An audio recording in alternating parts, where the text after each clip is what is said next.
5 ოქტომბერს გამთენიისას მერაბ დვალიშვილი მესამეზე დაიცავს ტიტულს, მისი ოპონენტი კი იქნება კორი სენთეგენი. ეხლა ჩვენ ჰაბსჯის სივრცეში ვიყოფებით, ავტორიზებულ რესელერში ისე დიდი კომპანიების როგორც არის Puma, Nike, Adidas-ი, მე კიდევ ვისაუბრებ UFC 320-ზე და რა თქმა უნდა მთავარ აქცენტს გავაკეთებ მერაბ დვალიშვილის და კორი სენთეგენის ორთაბრძოლაზე. დავიწყოთ უშუალოდ მერაბ დვალიშვილის და კორის ბრძოლით, ხო? ესე იგი, ჩემი აზრით, როგორც ასეთი, მერაბს კორიზე უკეთესი მეტოქეები წყოლი, ანუ არ არის კორი მერაბისთვის ერთ-ერთი ყველაზე უხერხული და საშინელი მეტოქი. ზუსტად აქედან გამომდინარეობს ისიც, რომ მერაბი ამ ბრძოლაში ძალიან დიდი ფავორიტი არის, როგორც ბუკმეიკერების, ასევე ფანების აზრით. თუმცა, არის მეორე ფაქტორი. ფაქტორი ის, რომ მერაბის დამარცხება შეუძლებელი არის ქულებით. მერაბის დამარცხება ვინმეს თუ უნდა იყოს ან ლაკი პანჩის, ან სადმე ფინიშის პოვნის იმედზე. ეხლა კი უნდა შევაფასოთ ის თუ რამდენად არის კორი სენთეგენის მებრძოლი, რომელსაც ფინიშის პოვნა შეუძლია.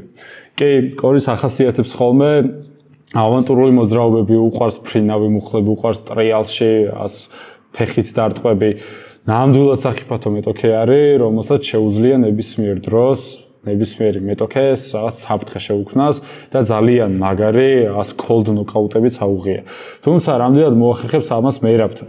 მაგალითად, მერაბს ორი ბრძოლა აქვს აქამდე ჩატარებული შონომალისთან.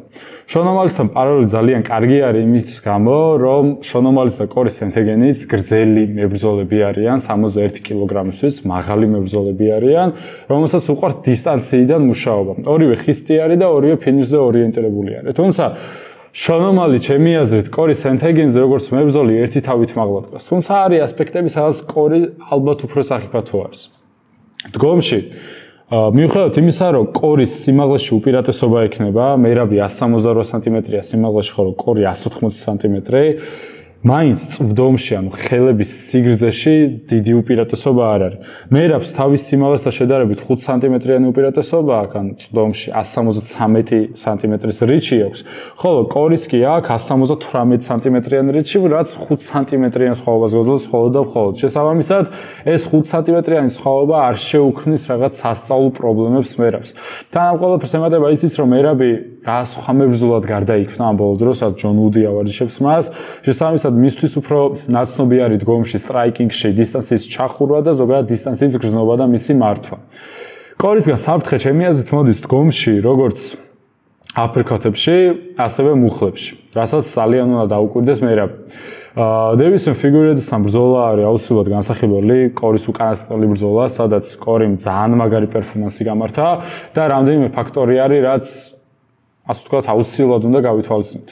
პირველი არის ის, რომ ორ მომენტში კორი მცადა, რომ ჯების შემდგომ აგრესიულად ჩაეხურა დისტანცია, იცოდა, რომ ფიგურედო ტეიქდაუნ შეეცდებოდა, ზუსტად ამ ჯებს მარჯვენა ძლიერი აპერკოტიც მიეყოლა. იმისთვის, რომ ფეხში შემოსული ფიგურედო ასე ვთქვათ, მკვდარივით გაეთიშა. თუმცა ეს ვერ მოახერხა, მაგრამ ზიანი საკმაოდ მიეყენა. მერაბთან რამდენად გამოვა ეს, რამდენად მოახერხებს ამას? არ ვიცი, არ მგონია. მეორე ფაქტორი არის აქ, როგორ იცავს ჭიდაობისგან თავს და რამდენად ძლიერი არის კორი მიწაზე უშუალოდ. თითოეულ მის ორთაბრძოლაში, განსაკუთრებით უმართან ორთაბრძოლაში, ასევე ფიგურესთან ორთაბრძოლაშიც აღსანიშნავი არის რა, რომ როდესაც ფეხში შედიოდა მოჭიდავე, კორი მომენტალურად ზურგს თმობდა და ზურგინეს ცდილობდა გაქცევას. აშკარა არის, რომ კორის ძალიან კარგად აქვს დამუშავებული ზურგის დათვობა და ზურგინა გაქცევა კარგად იცის. უმარსაც კი ძალიან დიდი ცდილობების მიუხედავად უჭირდა ზურგიდან გაეკონტროლებინა კორი. უბრალოდ ერთი ასპექტი არის აქ, როგორც დადებითი, ასევე უარყოფითი კორიზე. კორი როგორც მებრძოლი განვითარდა. აზრი არ აქვს კორის 20-20-ში ჩატარებული ბრძოლების მიმოხილვას, სადაც ალჯამაინ სტერლინგმა წუთს ნახევარში იგი გააქრო მიწაზე, სასწაულად ზუსტად ზურგიდან დაახრჩა იგი.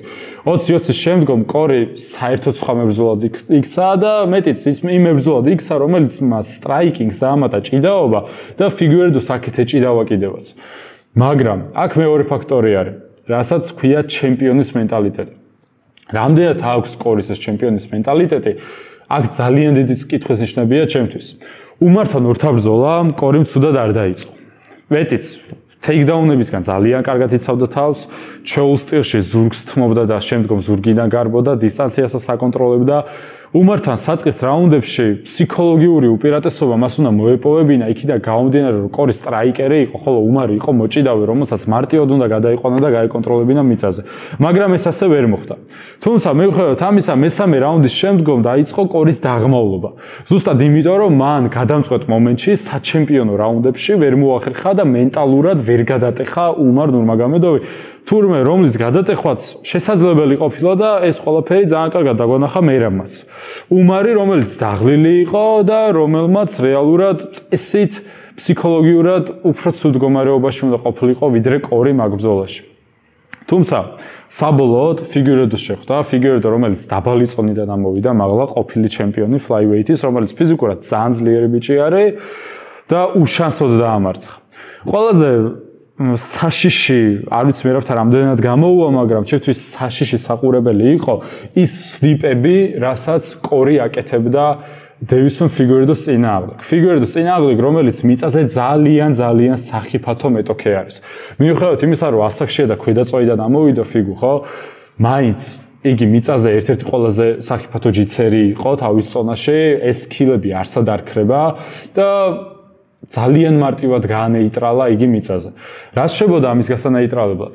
თუ ვერ ჩაყავდა ისე ზურგს თმობდა და ზურგიდან გარბოდა, თუ ფიგურედო მას ჩაიყვანდა, ფეხზე გადადიოდა, თავის გრძელ კიდურებს მიწაში ძალიან კარგად იყენებდა, რომ ეჭხლართავა ბჭყალებში და რაც უხერხული სიტუაციები შეექმნა მეტოქისთვის, ან ფეხზე გადადიოდა, ან სხვა სამი შესაძლებლობა ჰქონდა და სვიპავდა და რივერსებს უკეთებდა თავის ოპონენტს. რამდენად მოახერხებს ამასთან მერაბს? ჩემი აზრით, აქ ორი ამბავია. ერთი ის, რომ ნახოთ გრეპლინგში როგორ შეედრებიან ისინი ერთმანეთს. ჩვენ ვიცით, რომ მერაბი ძალიან მაგარი მოჭიდავე იყო და ადრე გრეპლინგი როგორც ასეთი მიწაზე ჯიუჯიტსუ მისი ძლიერი მხარე არ იყო, მაგრამ როგორც მოჭიდავე ძალიან მაგარი იყო, თუმცა დროთა განმავლობაში ვნახეთ, რომ მერაბის ჯიუჯიტსუ საერთოდ სხვა დონეზე ავიდა და დაიწყო კიდევაც ფინიშები, შონომალი დაახჩო ძალიან მარტივად. მეორე ფაქტორი არის, როდესაც თანაბარი უნარჩვევები ხდება ერთმანეთს, ამით არ ვამბობ იმას, რომ მერაბი და კორი თანაბრად არიან მიწაზე, ჩემი აზრით მერაბი გაცილებით მაღლა არის ჯიუჯიტსუშიც.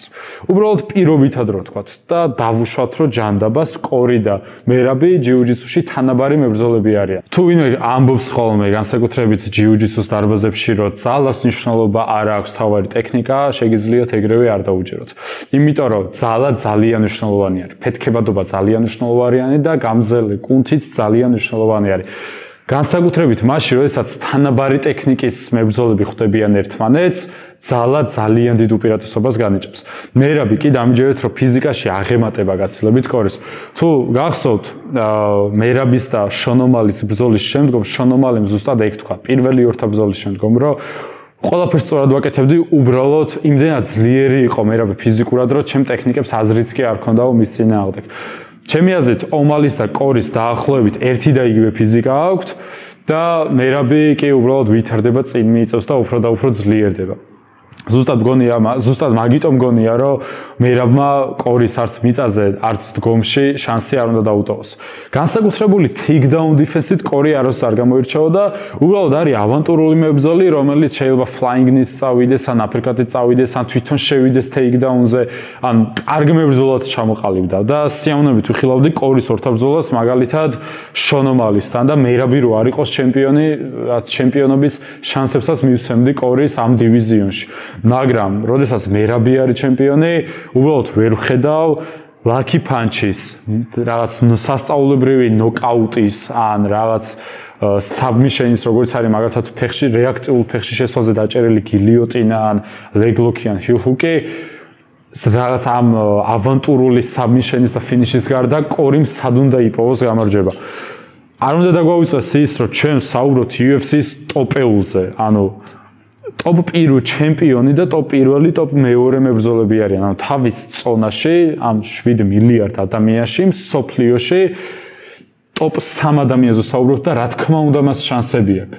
რა თქმა უნდა აქვს შანსები და აქ ნულოვანი შანსი არავის არ აქვს, როდესაც ჩვენ UFC-ის ტოპეულზე საუბრობთ. თუმცა სტილისტურად მერაბს უჩხუბია მსგავს მებრძოლთან, ხოლო კორის მერაბისნაირ მებრძოლთან არ უჩხუბია და ოდნავ მიახლოებულ მებრძოლთან წარმატება ვერ უნახავს. ზუსტად ამიტომ ვფიქრობ, რომ მერაბი წარმატებით მოახერხებს მესამედ ტიტულის დაცვას და არ გამიკვირდება, რომ ფინიში ნახოს. ფინიში კი უშუალოდ ზურგიდან მახრჩობელაზე ვფიქრობ რატომღაც. ზუსტად იმიტომ, რომ კორის ეგრეთ წოდებული ჩვევა აქვს უკვე, რომ წააქცევენ თუ არა, თუ ფეხში შევლენ თუ არა ზურგი დათმოს. კი, აქამდე წარმატებით იცავდა თავს, მაგრამ ამ ყველაფერს დარწმუნებული ვარ, რომ მერაბიც ხედავს, მერაბის გუნდიც ხედავს და თუ ერთხელ კარგად აუღო მერაბმა ზურგი, საერთოდ არ გამოვიცხავრო ტექნიკური ნოკაუტით ან rear naked choke-ით, მერაბმა ყველაფერი დაამთავროს ამ სიტუაციაში. ახლა კი გადავიდეთ მთავარ ორთაბრძოლაზე, მაგომედ ანკალაევსა და ალექს პერეირას შორის რემატჩს. ძალიან საინტერესოა მენტალურად როგორ მიუდგებიან ეს ორი მებრძოლი ამ ორთაბრძოლას, ხო? იმიტომ რომ ზუსტად ამ ბრძოლამდე იყო რაღაც პატარა ტრეშ-ტოქი, Google Translate-ის მეშვეობით ცდილობდნენ რომ საერთოდ უნდა გამოენახათ, ანკალაევი მივიდა და ეუბნებოდა რომ არ გვინდაო ტრეშ-ტოქიო, მაგრამ პერეირამ პირიქით ანუ სილასაც გაგაწნიო და ყველაფერი უთხრა და ეძახა და ისე გამოჩნდა ამ ტრეშ-ტოქის გაცვლებში და პირისპირ დგომის დროს, რომ ალექს პერეირა იყო ჩემპიონი, რომელსაც ანკალაევი უკვე დაამარცხა და ანკალაევი იყო ჩელენჯერი. თუმცა ეს ტრეშ-ტოქი მეორე ხარისხოვანია. მთავარია რა ხდება რინგზე. რა მოხდა პირველ ორთაბრძოლაში რინგზე? კი, ანკალაევმა ვერ გადაიყვანა ალექს პერეირა, მაგრამ ზუსტად იმიტომ, რომ პერეირა იყო ჩაციკლული takedown defense-ზე. იმდენად იყო ჩაციკლული ფეხის დაცვაზე, რომ სტრაიკინგში დიდად ეფექტური ვეღარ იყო და თავის კომბინაციებსაც, თავის მომაკვდინებელ მარცხენა ჰუქსაც კი ვეღარ ისროდა ისე კარგად. ალექს პერეირას ამ ბრძოლაში გამარჯვება თუ უნდა, აუცილებელი არის, რომ ანკალაევი მიწნეხოს და დააზიანოს. ბლახოვიჩთან ბრძოლაში გამოჩნდა, რომ თურმე ფეხები დაზიანებადი აქვს ანკალაევს და პერეირასთვის ალბათ ერთ-ერთი მთავარი ამომავალი წერტილი ზუსტად ეგ უნდა იყოს, რომ calf kick-ებით ბევრი ემუშაოს. აუცილებლად calf kick-ით, ანუ მუხლს ქვემოთ დარტყმით low kick-ით და არა მუხლს ზემოთ ბარძახში შესრულებული low kick-ებით, იმიტომ რომ თუ ბარძახში ურტყავ low kicks, მარტივად ხედავს მაგას მოჭიდავე, დაიჭერს და გადაგიყვასად მარჯვენა კროსს კარგად შეგახვედრებს, calf kick-ის დანახვა რთულია და მაგ დროს ფეხში შესვლა ძალიან რთული არის. მეორეს მხრივ ანკალაევი ძალიან დისციპლინირებული მებრძოლია. არა მარტო ოქტაგონს მიღმა, არამედ უშუალოდ ოქტაგონშიც. როდესაც ბლახოვიჩმა მას ორივე ფეხი გამოაცალა, მაინც ძალიან დიდი დისციპლინა გამოაჩინა, გეგმას მიყვა, გადაიყვანა მიწაზე და მოახერხა რომ მაგ ბრძოლაში მარცხი არ ეწვნია, ასე ვთქვათ. კი, ფრედა ფიქსირდა მაგ ბრძოლაში, მაგრამ ალბათ უფრო წამოიღო ანკალაევმა ეგ ბრძოლა. ჩემი აზრით, ანკალაევმა ზუსტად იგივე უნდა გააკეთოს, უნდა გამიქსოს ჭიდაობა და სტრაიკინგი. ალექს პერეირას კი ძალიან კარგი თავდასხმა აქვს დგომში, მაგრამ დარტყმებს საკმაოდ ატარებს, იქიდან გამომდინარე, რომ ხელები ძალიან დაბლა აქვს ხოლმე. ანკალაევს აქვს დგომში ის ტექნიკა, რომ ნებისმიერს გაუტაროს მძიმე დარტყმები და დაანოკაუტოს კიდევაც და სრულად MMA-ის არსენალი უნდა გამოიყენოს ანკალაევმა. უნდა ფეხში ჩავიდეს, მიუხედავად იმისა, დაიცავს თუ არა, ანუ რომც ვერ გადაიყვანოს, მაინც გალიასთან მაინც უნდა მეიყვანოს, უნდა შეაშინოს მაგით, უნდა დაძაბოს მაგით და დარტყმებში, ასე ვთქვათ, აიყო, გაუტაროს. პერეირამ კი პირიქით, აუცილებლად ნებისმიერ ფასად სულრო პარტერში ჩაყვანაც დაუჯდეს, უნდა გაიხსნას დგომში, უნდა იმუშაოს დგომში, უნდა ფრინავი მუხლით წავიდეს, უნდა ჯების მერე აფრიკათები იქნიოს, უნდა calf kick-ები ამუშაოს, უნდა მიწნეხოს, არ უნდა მისცეს საფიქრალი დრო, არ უნდა მისცეს იმის დრო, რომ ფეხში კარგად შევიდეს და კომბინაციები ააწყოს ანკალაევმა და რაც თავარია, უნდა დააზიანოს. როდესაც დაზიანებული ხარ, ფეხში შესვლა და კომბინაციების დალაგება გაცილებით რთული არის. თუ პერეირამ ანკალაევი ვერ დააზიანა, გეგმასაც ვერ აურევს. შესაბამისად ნახოთ რა მოხდება, ძალიან ფსიქოლოგიური ომი წავა ჩემი აზრით აქ, სადაც არ ვიცი გამარჯვებული ვინ გამოვა, მაგრამ მაინც გონია რომ ანკალაევი მოახერხებს და დაიცავს კამარს. ახლა კი ერთ-ერთ ყველაზე მაგარ ბრძოლაზე მინდა ვისაუბრო ამ ქარდის განმავლობაში, რომელიც შედგება პროჰასკასა და ხალილ რანთრის შორის, რაც ჩემდა გასაკვირვად პროჰასკა არის ძალიან დიდი ფავორიტი და ცოტა ვერ ხვდები საიდან მომდინარეობს ეს. იმის გამო რომ პროჰასკამ უკვე ძალიან ბევრი დარტყმა გაატარა და არ მგონია რომ მისი ყბა და მისი მენტალიტეტი ისეთ წყობში არის როგორიც იყო მასში როდესაც UFC-ში პირველად შემოაბიჯა მან. 31-5-ზე აქვს რეკორდი და 1 ფრე, ანუ 37 ბრძოლა აქვს ჩატარებული. არც ერთი პროჰასკას ბრძოლა არ ყოფილა ისეთი, სადაც მძიმე დარტყმები მას არ მიიღო და არ გაეტარებინა. ორივე ძალიან მაგარი სტრაიკერია, თუმცა რადიკალურად გასხვავდება მათი სტრაიკინგი ერთმანეთისგან. რანთრი არის დისციპლინირებული სტრაიკერი, რომელიც კაცრად მიყვება მის ტაილანდური კრივის ტექნიკებს, ბლოკში დგას, ჩეკავს დარტყმებს, უბრუნებს კომბინაციებს, ანუ კლასიკურად ჩხუბობს. პროჰასკა კი საერთოდ არაფერში რო არ წერია ესეთი სტრაიკინგი აქვს, მაგრამ მომაკვდინებელი სტრაიკინგი აქვს. ძალიან მაგარი მებრძოლი, ძალიან სანახაობრივი მებრძოლია ორივე, თუმცა ვფიქრობ, რომ ხალილ რანთრის ყველაფერი აქვს იმისთვის, რომ ამ ეტაპზე მყოფი პროჰასკა დაამარცხოს, როგორც ქულებით, ასევე ნოკაუტით. და აქ მნიშვნელობა აქვს ძალიან დიდი მნიშვნელობა აქვს თან წოდომსაც, განსაკუთრებით მაშინ, როდესაც პროჰასკაზე ვლაპარაკობთ. პროჰასკას არის 191 სანტიმეტრი სიმაღლეში და მისი წდომი არის 203 სანტიმეტრი. ხელები აქვს 203 სანტიმეტრის სიგრძის და ძალიან შორიდან შეუძლია მიწვეს თავის მეტოქეებს, თან ყოველთვის ჩამოშვებული ხელებით ჩხუბობს და ეს უფრო უმაკი და უმარტივებს მას, რომ დისტანცია კარგად გაზომოს. ხალილ რანთრი, მიუხედავად იმისა, რომ სიმაღლეში 185 სანტიმეტრი არის, საკმაოდ გრძელი კიდურები აქვს და 194 სანტიმეტრის კიდურები აქვს. შესაბამისად, არც ის არის ეს მებრძოლი, რომელსაც ასე ვთქვათ, პატარა ხელები აქვს და ძალიან ახლოს მისვლა ჭირდება იმისთვის, რომ ვინმე დაანოკაუტოს. ამას დამატებული ის, რომ ალექს პერეირასთან თუ ბრძოლას გავიხსენებთ, იგი ძალიან კარგად იღებდა დარტყმებს ბლოკში და შემდგომ კომბინაციებს ძალიან კარგად უბრუნებდა. ჩვენ ვიცით, რომ პროჰასკა დარტყმებს ატარებს და ჩვენ ვიცით, რომ რანთრი თუ დარტყმას გაგიტარებს, ეს სასიამოვნო არ იქნება.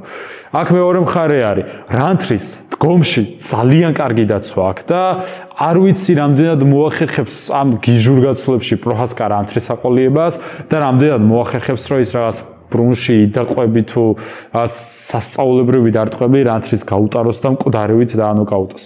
განსაკუთრებით რავი 3 რაუნდიანი ორთაბრძოლა იქნება და რატომღაც ძალიან მგონია, რომ ის დისციპლინირებული სტრაიკინგი, რომელიც რანთრის აქვს, გადაწონის პროჰასკას, რომელიც უკვე ჩემი აზრით საკმაოდ გაცვეთილი არის იმის გამო, რომ ძალიან დიდი ომები გამოიარა, ნოკაუტით წაგებებიც დააგროვა, ძალიან ბევრი დარტყმები გაატარა ყბაში და ჩემი აზრით საკმაოდ გაცვდა უკვე თითქმის 40 ბრძოლა აქვს ჩატარებული მას. ასე რომ არ ცოტა მიკვირს რატო არის ფავორიტი პროჰასკა და რანთრისკენ ვიხრები ამ ბრძოლაში. ახლა გავაგრძელოთ ჯერ სემეცსა და ზალალს შორის ორთაბრძოლით. ორივე მეტოქეს ილია თოფურიასთან აქვს რინგი გაზიარებული, ორივე დაამარცხა ილიამ. ზალალი UFC-დან გააგდეს, მერე დაბრუნდა და 4 მოგებიანი სერიით დაბრუნდა, თან ბოლოს კელვინ კატარი დაამარცხა, ხოლო ჯოშ ემეტის კარიერა ცოტა კითხვის ნიშნის ქვეშ არის. მაგრამ მაინც ისევ და ისევ მიკვირს თუ რატო არის ამ ხელა ანდერდოგი ჯოშ ემეტი. ილია თოფურიასთან ბოლომდე იდგა, მიუხედავად იმისა, რომ ძალიან დიდი ზიანი მიიღო, აჩვენა, რომ ზიანი სატანას შეუძლია და მართლა აქ ის რაღაც ლომის გული, რომელთაც აქებენ ხოლმე მას. მამის შემდგომ ბრაის მიჩელი დარივით დაანოკაუტა პირველივე რაუნდში და 20-23 დეკემბრის მერე დაბრუნდა 20-25 აპრილში და მარფის ეჩხუბა. სადაც წააგო, მაგრამ ჩემი აზრით გაძარცვეს და სადაც ჩემი აზრით ემეტმა გამარჯვება დაიმსახურა. მარფი ძალიან გავს რაღაცით ზალალს. ზალალი ზუსტად ის მებრძოლი არის, რომელიც დარბის და ცდილობს რაღაც ქულებით მოგიგოს. ან პარტერში ჩაგათრიოს და დაგახრჩოს. რატომღაც მიუხედავად იმისა, რომ იაირ როდრიგესმა დაახრჩო ემეტი, არ მგონია, რომ ზალალმა მოახერხოს, ჩაიყვანოს მიწაზე და დაახრჩოს. რატომღაც არ მგონია. ალბათ ფანების უმეტესობა ზუსტად ამაზე აკეთებს აქცენტს და მაგიტო გონია, რომ ზალალი დიდი ფავორიტი არის. მეორე ასპექტი ის არის, თუ მარფის, მე ამბობ, რომ მარფი დაამარცხა ემეტმა, მიუხედავად იმისა, თუ რა წერია ტოპოლოგიზე, თუ მარფისნაირი მებრძოლის დამარცხება ემეტმა მოახერხა, მგონია, რომ ზალალისნაირი მებრძოლთანაც ძალიან დიდი შანსები აქვს. ძალიან კარგად შეუძლია მას მსგავსი მებრძოლები, რომელიც ბერს დარბიან გალის გარშემო, გაცვლებში ჩაითრიოს და თუ გაცვლებში ჩაითრია, მანდ უკვე ემეტი ალბათ ერთ-ერთი ის მებრძოლია, რომლის დარტყმის მიღებაც ნამდვილად არ გინდა. კი, არ არის ისეთი ტექნიკური, როგორც მაგალითად ილია თოფურია არის, კი, მარტო მარჯვენა ხელი აქვს, მაგრამ ამ მარჯვენა ხელით უკვე იმდენი ადამიანი გაასვენა რინგიდან, რომ რავი, დათვლაც უკვე გვიჭერს. ასე რომ, ჩემი აზრით უფრო 50-50-ზე ბრძოლა არის ეს, ვიდრე ზალალის მხარეს ძალიან დიდი ფავორიტის დანახვა. და ბოლოს მინდა ვისაუბრო ბრძოლაზე, რომელიც პრელიმებში არის და ვერაფრით ვერ ხვდები რატომ არ არის თავარ ქარზე. ორთაბრძოლა პაჩი მიქსა და ჯაკობ ვიკლაჩის წინააღმდეგ, ვერც ვამბობ ამ პოლონელი მებრძოლის გვარს სწორად, დიდი ალბათობით არასწორად ვამბობ. თუმცა ეს არის ბრძოლა ბელატორის ჩემპიონსა და KSW-ს ჩემპიონს შორის. ბელატორი ვიცით რა მხელა ორგანიზაცია არის და KSW ვინც არის, გეტყვით რომ ევროპის უდიდესი პოლონური ორგანიზაცია არის. ეს ბიჭი კი მახსოვს იქედან, რომ მას ჩვენს მებრძოლთან ზურიკო ჯოჯუასთან აქვს ბრძოლა გამართული და ზურიკო ჯოჯუა დაამარცხა და თუ ზურიკოს დამარცხება შეგიძლია, ანუ ძალიან მაგარი მებრძოლი ხარ. ორივე მებრძოლი გრეპლერი არის, კარიერაში გამარჯვებების უმეტესობა საბნიშნებით აქვს მოპოვებული. პაჩი მიქსს ძალიან ცუდი დებიუტი ჰქონდა, სადაც დგომში ძალიან მაგრად ცემეს, ჰედუმენტის საერთოდ არაფერი არ გააჩნდა პაჩი მიქსმა, მაგრამ მგონია რომ რაღაც ფაქტორი იყო, რამაც განაპირობა მიქსის ასეთი ცუდი ორთაბრძოლა. ორ ჯიცერს შორის და ორ მოჭიდავეს შორის ორთაბრძოლა როგორც წესი დგომში მიდის ხოლმე, მან პოლონელს მივანიჭებდი უპირატესობას, თუმცა გამოკვეთილი ფავორიტი ჩემი აზრით მაინც არ არსებობს. ძალიან მაინტერესებს თუ მიწაზე წავა ეს ბრძოლა, მიწაზე ვინ გადაიბარებს ამ ორთაბრძოლას შესაბამისად. არ ვაპირებ ამ ბრძოლის როგორც ასეთი განხილვას თუ ვინ არის ფავორიტი და ვინ არა, უბრალოდ ჩემთვის ერთ-ერთი ყველაზე მთავარი და სანახაობრივი და საინტერესო ბრძოლა ზუსტად იქნება პოლონელსა და ამერიკელს შორის, რომელიც პრელიმებზე იქნება მეოთხე ორთაბრძოლა. სავარაუდოდ შეიძლება early პრელიმი იყოს ეს მაყურებლის მოზიდვის მიზნით, მაგრამ არ ამგონია early პრელიმი არ აწერია, პრელიმები აწერია და ჯერ კიდევ ჩემთვის ამოხსნელი არის ბელატორის ჩემპიონსა და ევროპის უდიდესი ორგანიზაციის ჩემპიონს შორის ორთაბრძოლა, რატომ უნდა იყოს დაბლა და არა main card-ზე. დღეისთვის სულ ეს იყო. შეგახსენებთ, რომ ჩვენ ვიმყოფებით HubSG სტუდიაში, ავტორიზებულ რესელერში ისე დიდი კომპანიებისა, როგორც არის Nike, Puma და Adidas-ი. ასევე ძალიან დიდი მადლობა მინდა გადაუხადო Gangster Barbershop-ის ბიჭებს, რომელიც გამუდმებით ზრუნავენ ჩემს გარეგნობაზე ყოველი ჩაწერის წინ, რომლებიც თავის საქმის მაგარი პროფესიონალები არიან და აუცილებლად შეუარეთ მას. გამოიწერეთ Zoza Fight Corner-ი და აბა დროებით.